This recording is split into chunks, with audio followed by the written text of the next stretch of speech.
Amber has a question.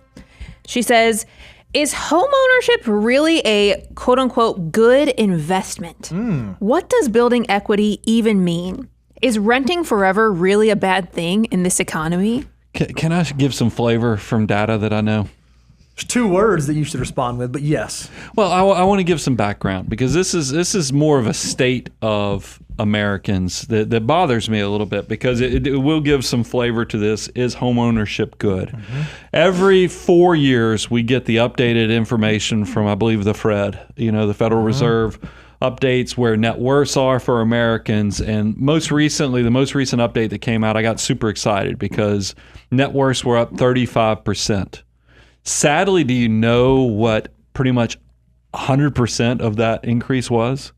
Was really, I consider it the inflation impact of housing and people who own their houses. They were up 35%. And I realized how people just aren't actually prioritizing their army of dollar bills and building up liquid assets. When we did our net worth by age show this year, we actually used that Fred data to show that people just are not saving and investing. So I'll say my short answer is, of course, homeownership is good. And for most Americans, the majority of Americans, it's the only way they're actually building wealth.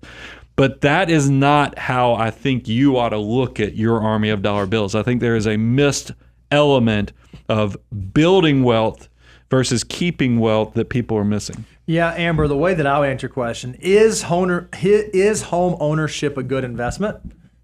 Depends. Yeah.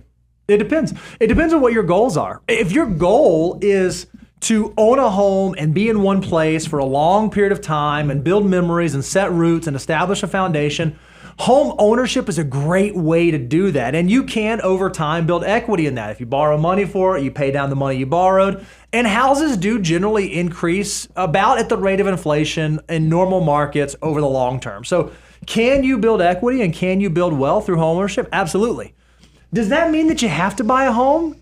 No. If you're someone who doesn't want to be tied down, maybe you don't want to live in one area for more than 5 to 7 years, and you want the flexibility to be able to live in different parts of the country, or you want the ability to go travel internationally for a season, or you just don't want to have the maintenance and the upkeep and the responsibility of home ownership, there's nothing to say that you have to own a home in order to be wealthy. You have to buy a home in order to be able to be financially independent, because we've seen people do it both ways.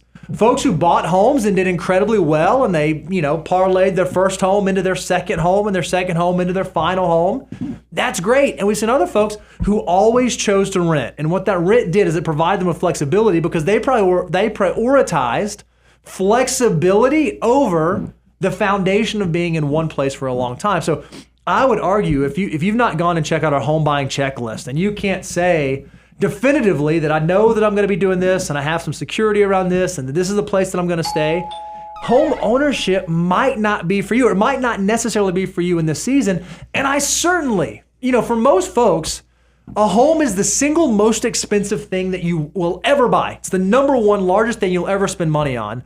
I would never let someone force me into making the largest purchase decision I'll ever make just because someone else told me, oh, well, that's what I'm supposed to do, or that's the next step in the process, or, oh, you have to do this.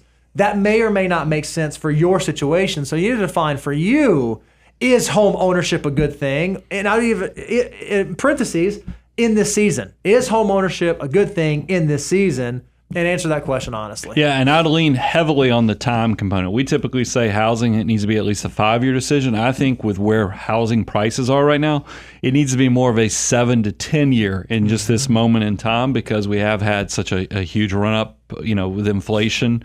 So pay attention to that. And then don't look at the stats. This is why you always have to be careful of statistics, is the fact that because Americans only had money go up 35% through home ownership, does that mean that's the only way for Americans to build wealth? No, I think it's more of an indictment on how bad Americans are at being disciplined in saving and investing for the future. It's kind of like when I used to work at the airport in Atlanta while I was in college to make money. I lost a tremendous amount of weight when I was a baggage handler throwing, bags on the planes. But the reason I lost a Carefully placing them on tremendous amount of planes. weight is because it was 100 degrees inside of an airplane and I'm working my butt off. That doesn't mean you have to go climb into the belly of an airplane to lose 20 pounds of Sure. weight. It means you just need to know what is actually creating this result. Don't let somebody tell you just by looking at the statistics and say, hey, houses are the only way you can build wealth because that's what the American research shows. I want you to have money that works for you. Mm-hmm. Start actually following the financial order of operations because housing's a use asset. The only way you turn that into wealth is you actually have to sell the house, the shelter that you are raising your family in, to get the equity out of the house, or you have to borrow against it. Neither one of those are great options. I'd rather you have your army of dollar bills completely outside of the household so that you can actually live, work, use those assets that are building up in the background. It's great.